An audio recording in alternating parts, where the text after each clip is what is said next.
I don't know if you need the flash on. I do.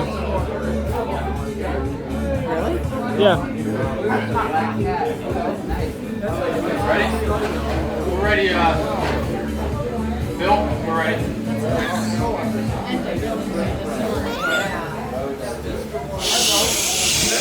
All right.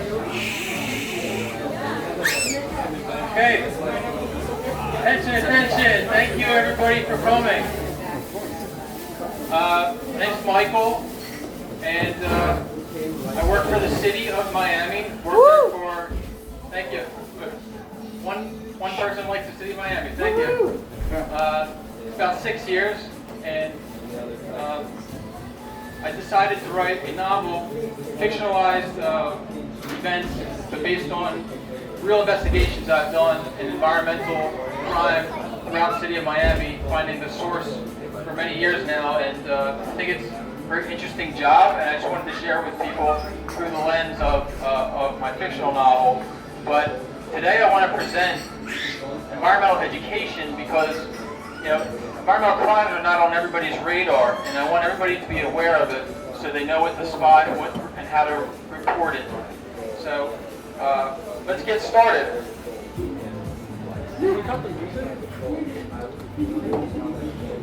First I have a video, opening prayer.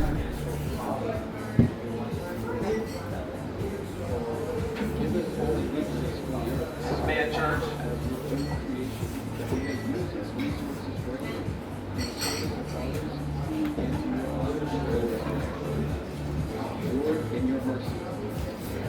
So I said, give us all a reverence for your creation. So I was just, it's remarkable that they asked me to say that, you know, that we have to use our resources rightly, because that's what I do for work, and last week that's what they asked me to go up there and read. Next slide. So the agenda today is I'm going to discuss environmental crimes, what they are, and then go into stormwater pollution education, and present case studies that I've been on, and then get into the book information, and there's going to be a volunteer event that I'm going to present to you.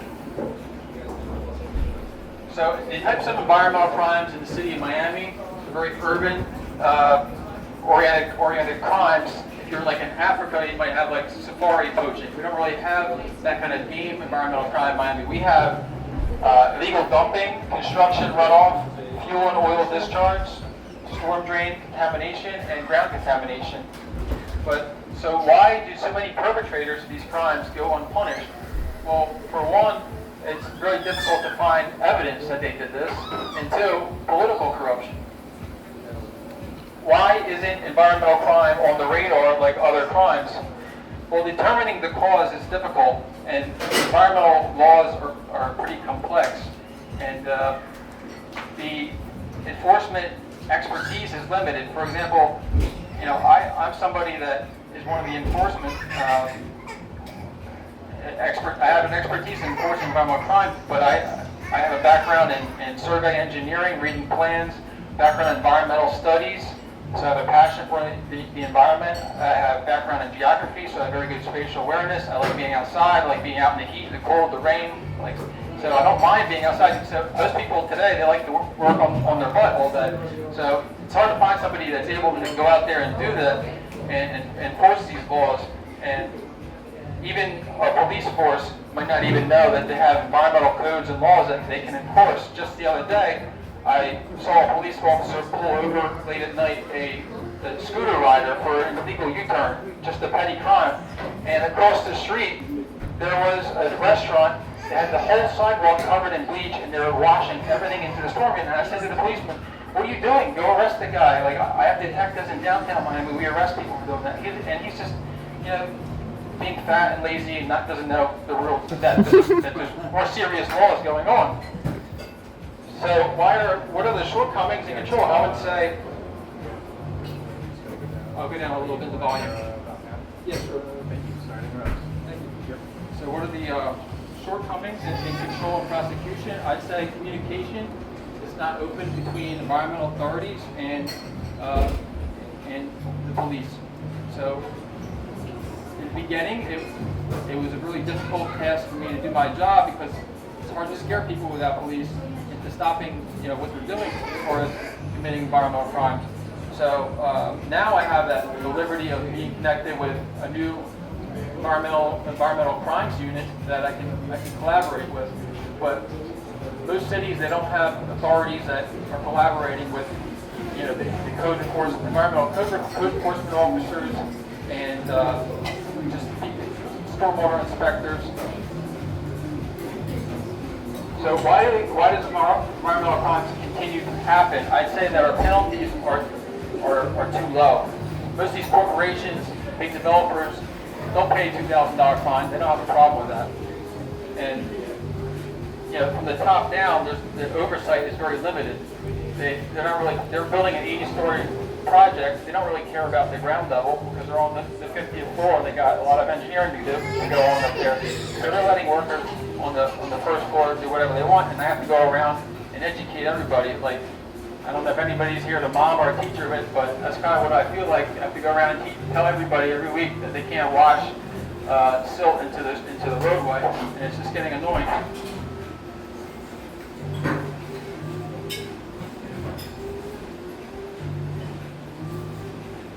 So I like to show Seinfeld, and just wanted to play this video because it's so true. No, they just have to get more copies of the report. It's as simple as that. Expecting the charity. It's much more important. All I want to see are garbage trucks, garbage cans, and garbage men. You're never going to stop crime. We should at least be clean. I tell you what they should do. They should combine the two jobs. Make it one job, cop/garbage man. I always see cops walking around with nothing to do. Grab a broom. Start sweeping. You sweep. Catch a criminal, get right back to sweeping. You should run for mayor. Nobody listens. I don't know, maybe when I watched Seinfeld as a kid, it had an impact on me.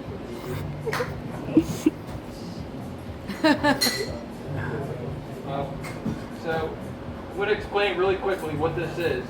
Nephelometric turbidity unit is a measurement of the light scatter off of particles dissolved in water. So this chart represents the NTU scale. Now, something in the 3,000-4,000 would have a lot of particles, so there's a lot of light refraction.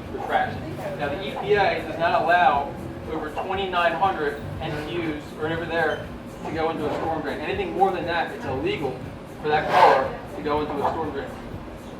So keep that in mind.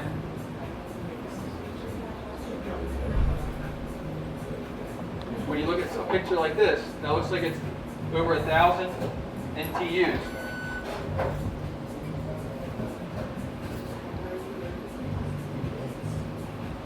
And what you're seeing in that image is sedimentation runoff from that construction site. And if you go to the beach, you might see sediment sticked up in the sand, and that's okay because sand is actually a big sediment, and in just a couple seconds it will dissipate to the bottom. Whereas sediment from the land is micro-sized and it stays suspended for a very long time. And these are the downsides for the biological effects of sedimentation. That it can screen out sunlight, so that declines in the water quality and clarity. It can disrupt the food chain, so you'll see a decline in sport fish and an increase in trash fish. The small amounts of plumes can impair fish spawning, and large amounts can clog the gills of fish. Ooh. So it also can blanket vegetation for like manatees. They won't be able to get their food. And not listed here, a lot of plumes can cause eutrophication, which is the decrease of dissolved oxygen in the ocean. So when there's less oxygen, there's more bacteria growth. And that's not good. So this is me at work, and my inspection task, I have to inspect all construction sites for erosion control. And make sure that they're washing the tires on their own property, not in the street. Then I have to check that they're protecting the storm drains, that they have dust screens to protect pedestrians from breathing in dust, that they have turbidity curtains. I'll explain what that is. And I have to do final inspections, which is the worst. That's when the project's done. I have to make sure they built all the drainage system as per the plan we designed and clean the drains. Other inspections I did, this is my favorite part, when I go on patrol and I can go around the city and look for grease runoff from restaurants, sanitary overflows from buildings, fuel and oil spills, and illegal construction activities. Woo! Here's an example of a construction site that has everything wrong. First of all, the whole site is a pile of dirt. They have no way to contain the dirt. The dirt is spilling into the roadway. They're lacking some dust screens. They go to the next slide. They have a storm drain there under, looks like a bunch of cloudy water, and they have slurry all over the road.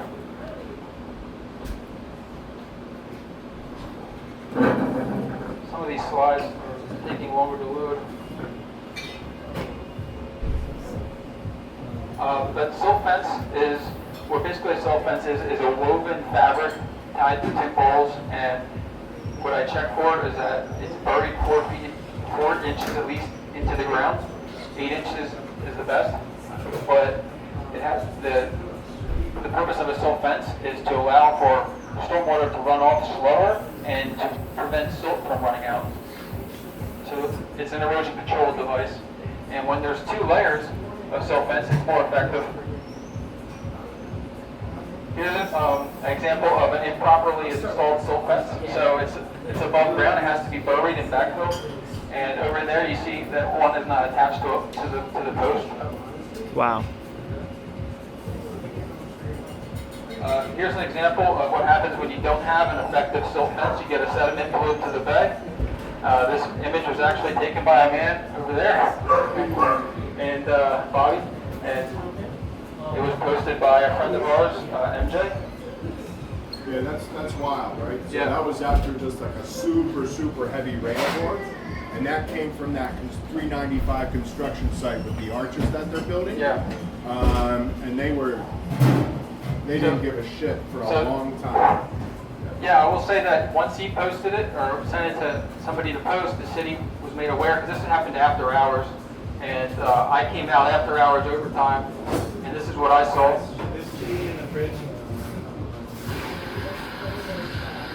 See, the silt fence has collapsed. There's silty water running into the storm drain. Even though it's protected, there's too much pressure, it can't hold up.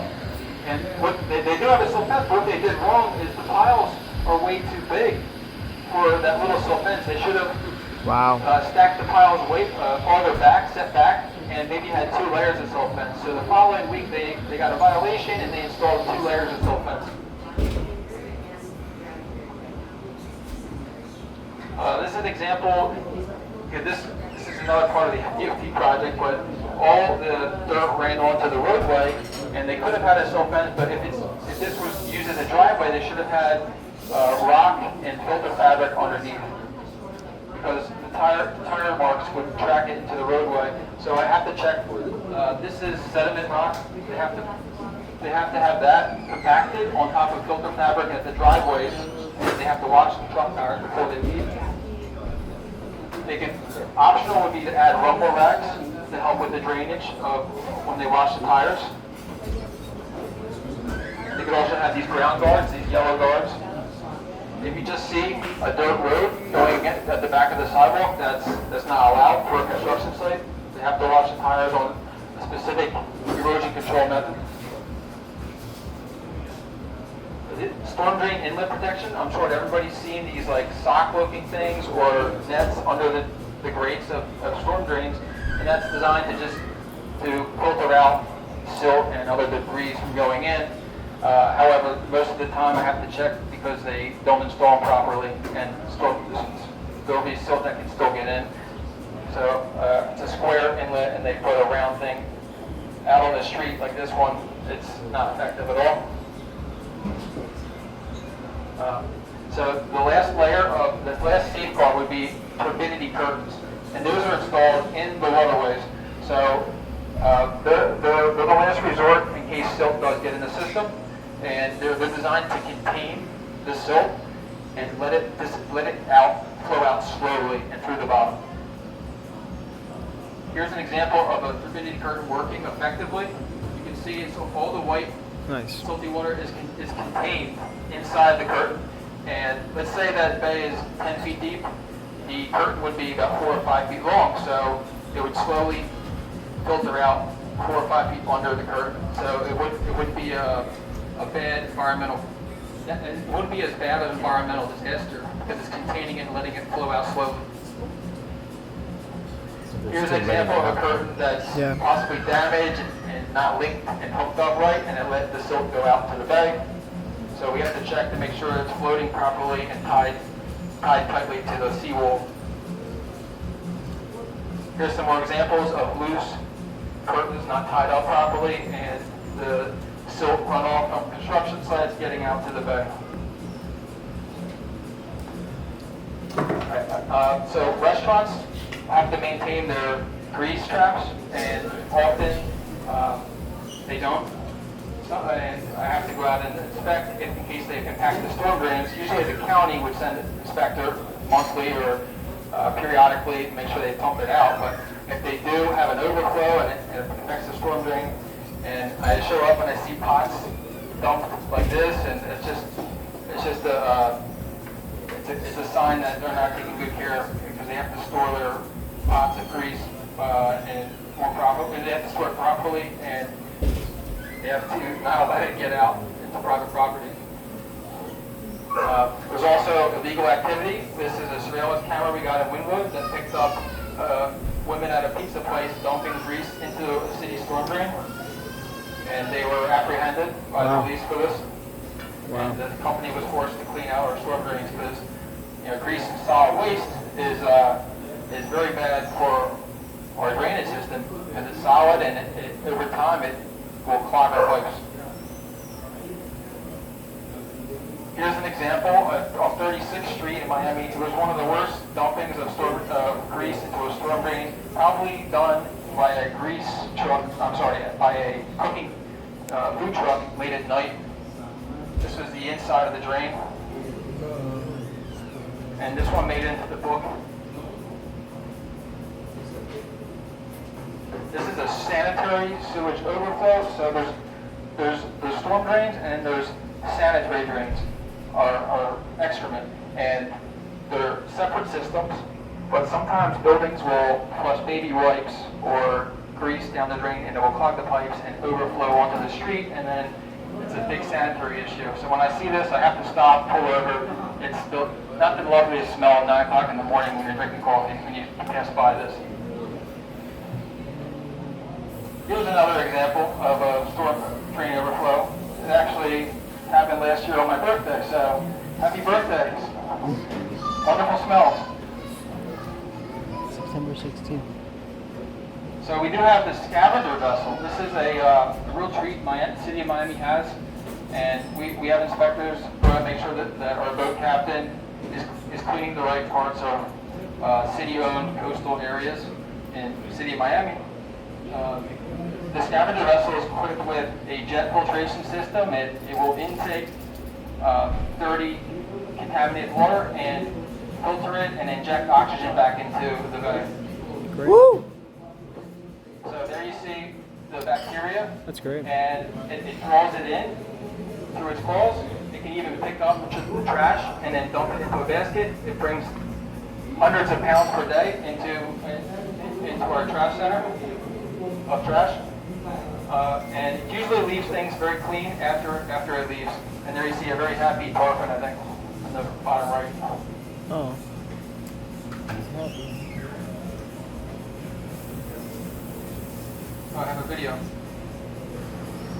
So this is a video of a very bad turbidity flow plaguing the little mini bridge in Overtown on Northwest 7th Avenue. That is the, play it again. That is actually the Seabold Canal, and my boss, I remember it was early November, and she, for a long time, it was raining a lot, she didn't know what was causing this, And it took me 2 weeks, but finally I found the cause. It was so far away, you wouldn't believe how far water can travel under high pressure. But this is like 7 blocks north. Wow. And I found that there was an FDOT site without silt fencing. Wow. And as I'm walking, you'll see that a lot of silt ran off, and it was going into that drain, same exact color. And it was the FDOT project again. And that, let me tell you, that little canal was full of manatees weekly, feeding into it. Now it wants to be level. This is another case study at the Flagler Street outfall. So the outfall is a term for city drainage. When it flows into a body of water, like the river, it falls out. So the outfall, it's spewing out lots of dirty, silty water, and it was my job this day to investigate the source because nobody else could find it. So this is another extent of the damage. You see here a construction project, but they didn't cause it. They were good. So where do I go to next to find it? I look on the drainage system map. We have old plans of our drainage system, and highlighted here is that system. And I consulted the FDOT because in the field I found the system, and I found that this drain was full of trash, and underneath the trash was several feet of dirt material. And It's clogged. it's an FDOT system, the state owns it. So here's the outfall to the river, and I trace where the system goes, and it would be under 95. That's where the drainage pipes flow. So basically I open every manhole until I find the source. And under 95 there's a parking lot right here with lots of construction staging materials. As I get closer, I see, well, there's lots of sand piles.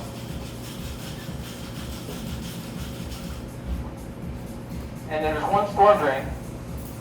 There's no protection, and there's all that sand surrounding the storm drain. And we had a lot of rain, and I know there's an overpass, but in that particular area, there was gaps. So there's a lot of erosion entering the storm drain, and it was completely linked to the Flagler Street Bridge. So that case was solved, and the contractor responsible that was storing the materials there had to clean all the whole storm drain and clean up their site. It's another image of all that sand on the storm drain.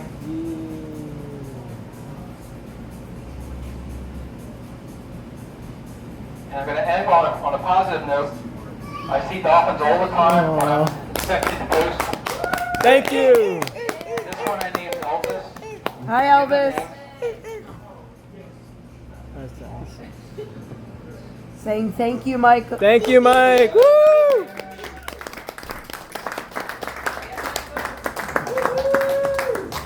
So I decided to write a book back in 2023. Well, it was a screenplay at first. And I used to, in my car, I would listen to Philly sports radio, and sometimes I'd call in, and the host, Anthony, he's a big film and TV show buff. So he asked me what I was doing down in Miami, I explained my job, and he kept saying, oh, an environmental cop, that's so cool, on the radio. And he's like, it should be a TV show, it should be like a screenplay. And then I like writing, creative writing, so I took to it, I took what he said and just ran with it. I started writing a screenplay about my job. In 2023, I submitted this screenplay awards contest and didn't really win, but I based all the episodes of the screenplay off of interesting cases through the years here, working here in the city of Miami. So, but then last year, I decided to write a novel, and this is my writing process. I would write the cases, the real cases out, and then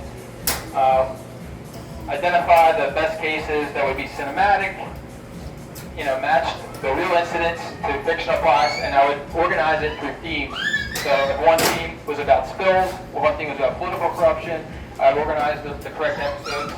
And so it's basically just blending reality with storytelling, because I'm telling the story through a private investigator lens, not quite a city inspector. So what came of it is a lot of writing and And at the time I called it Miami PI, but now it's Environmental PI. I like that. So the story premise for Environmental PI is that there was a environmental detective on the crime unit, the IAPD, and the unit gets cut, gets disbanded. And he's very ashamed of the city for cutting his unit. And he resigns, goes solo as a private investigator.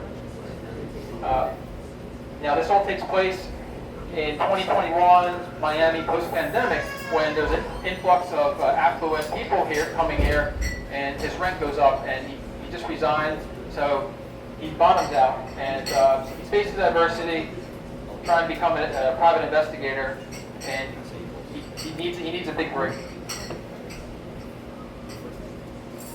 He gets the big break with a chemical spill, and it happens at a millionaire's estate.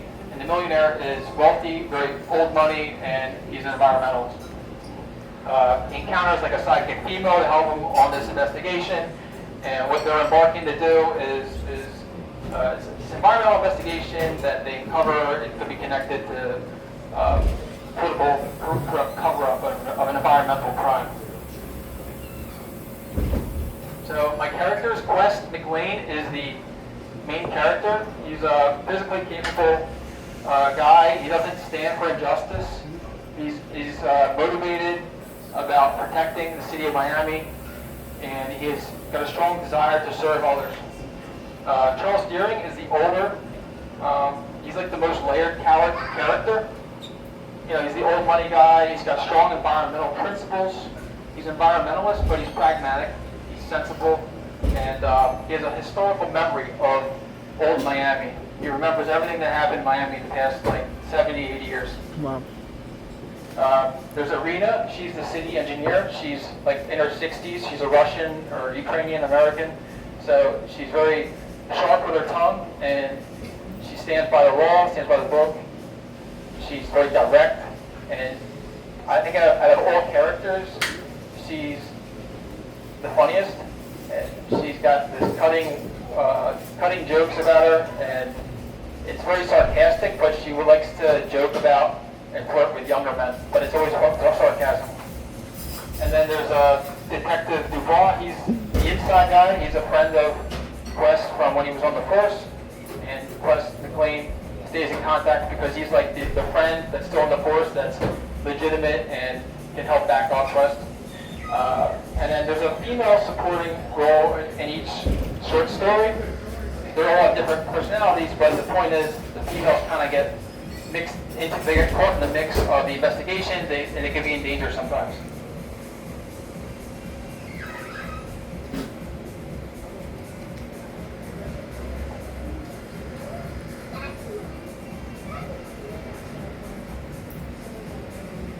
Okay, so this is an image of a chemical spill plaguing a bay cove. This is a cove by the Miami Heat Arena, and it's a real spill that I had to investigate. And that is the spill that is used for the first novel, Hazardous Pursuits. It was caused by a county-owned wastewater treatment plant. And as you see here, I inspected the plant. There's reddish-colored puddle under. There's a storm drain underneath there, and they had a delivery of a lye material, caustic soda, overnight. It spilled, and their protocol to clean it up was to pressure wash it, and it all went to the bay. So the contest, I submitted my screenplay to. They told me that the macro theme of the novel is a dominant macrocosmic dynamic of environmental PI are those that deal with fighting, power, gambits, risk, and endurance within struggle. The book 1, Hazardous Pursuits, is about political corruption and cover-ups of environmental crime. Book 2, Hillbilly Marina, that's about coastal exploitation, about a fishing boat that doesn't stop dumping oil to the river, and it's hard to pin this guy down because he's got such tight Coast Guard corruption ties. Book 3 is about fuel racketeering and oil spills, grease spills, and Russian mob.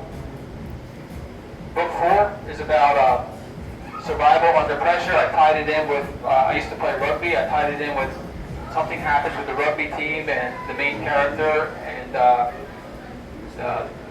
Charles Geary goes to the Brazilian Amazon, and there's lots of scams, so there's lots of layers of things happening that are similar across the characters. Book 5, Concrete Jungle, that's about urban power. The micro team is about urban power because it's a true story, partly true story about high-rise office project with 2 developers that were feuding, and there was major environmental spills caused by the feud. I am working on volume 2. This is volume 1. It's a novel of 5 short stories. Volume 2 is going to be another novel of 5 short stories. I have the aquarium idea about animal activism at the Miami Sea Aquarium. It's now shut down, but it's set in a historic timeline of Miami. Novel 2 is Scam Artists, Psycho Bunny, Syndicate. So for some reason recently there's been a lot of spills in grease and chemical spilling activity by a lot of people using polo shirts that have the Psycho Bunny on it. And I think that's really interesting. And I told my boss, I'm like, I think there's something to this Psycho Bunny brand. They're causing a lot of environmental crime in Miami. The Drug Hoarder House, this is a true story about how there was a couple of apartment buildings that were hoarding lots of junk and drugs, and it was right on a canal, and there was trash and all in the canal. Canadian geese were living in filth, and there was lots of questionable people hanging around, plaguing the neighborhood, and I was able to get the whole house razed to the ground, shut down by the city, and now it's a nice green field waiting for a buyer. The goat head voodoo, a lot of times I'll discover goat heads floating in the river, or headless goats floating in the river. So this is a novel about mysticism and plaguing Miami, and it's more like a murder case for the private eye. And then archaeology is probably going to be my favorite novel to write because there's a couple sites I've had that have been paused due to archaeology digs, and they found lots of Native American artifacts. So it's about a corrupt developer trying to steal the treasure. So now that everybody's got a little bit more environmental education, if you want, take a picture. If you see anything, say something, you can send an email to discharge@miamigov.com. If it's in the city of Miami, that's my email there. If it's in Miami Beach, you can make the phone call to both of those numbers. There's also an app in Miami Beach where you can post environmental crime under private property issues.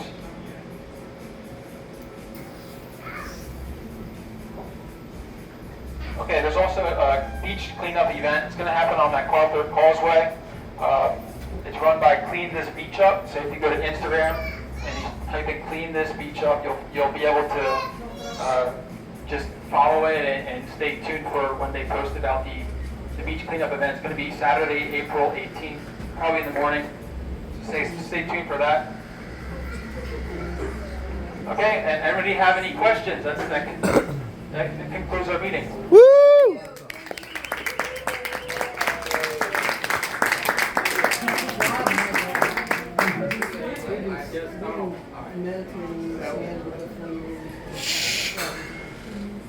First of all, I've known Michael for a number of years, and he's certainly one of the most talented people that I think I've Paige. Oh, thank you. Thank you very much. Is it? Michael, my question is, once a company has been cited for a violation, what is their typical response? Do they agree with you and say, yes, we're guilty, we're going to clean it up?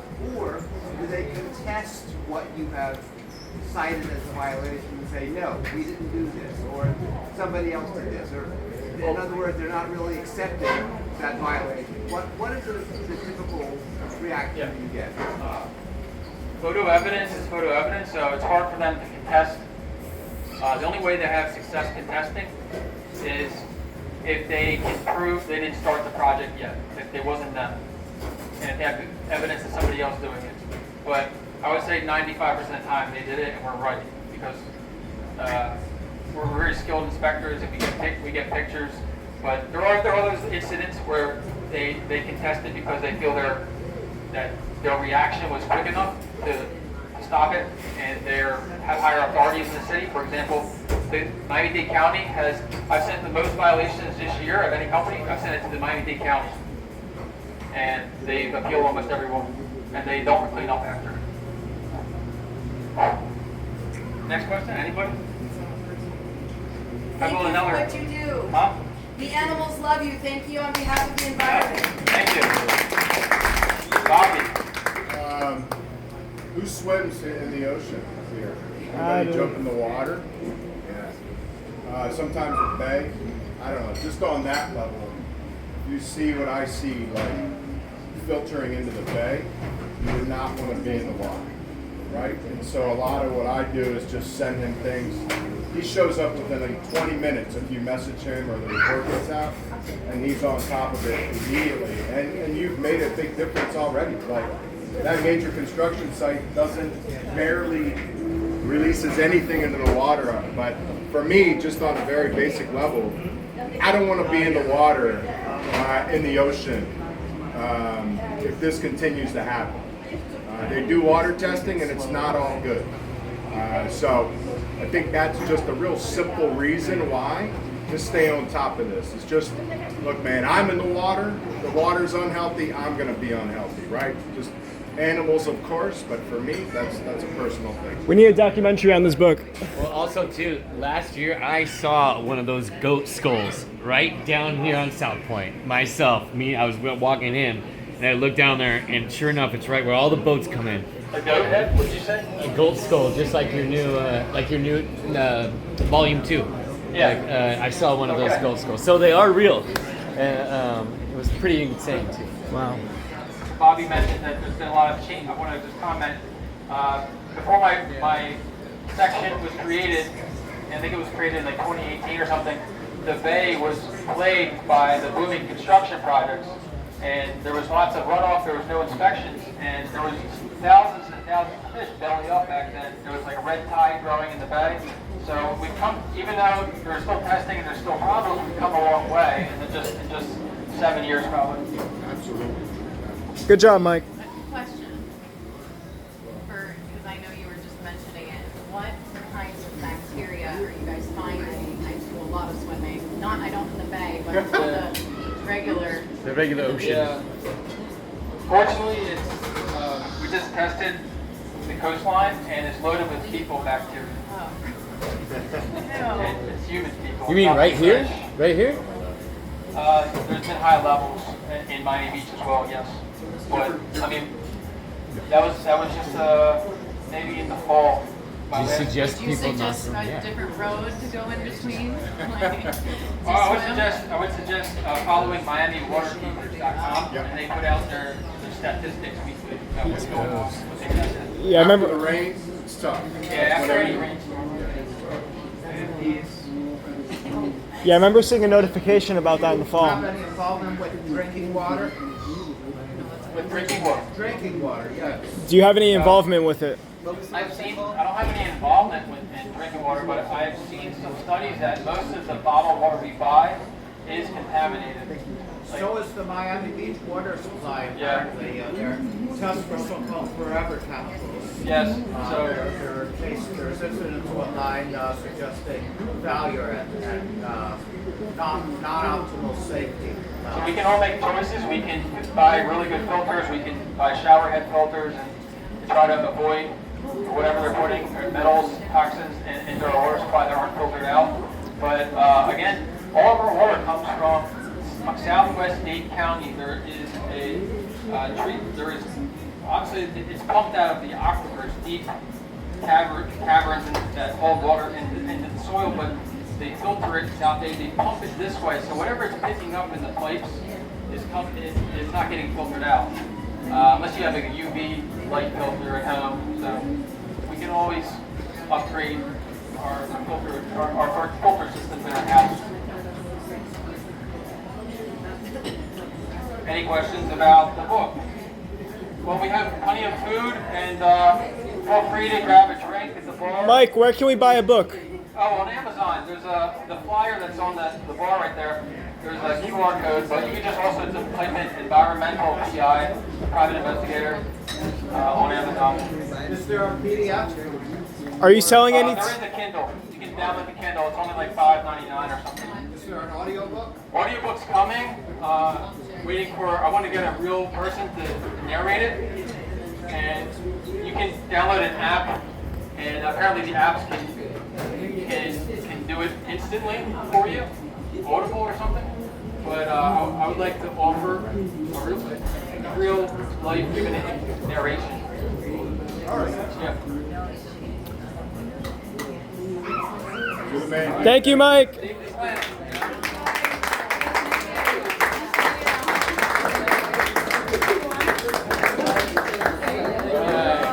Great job, Mike. Good job, sir.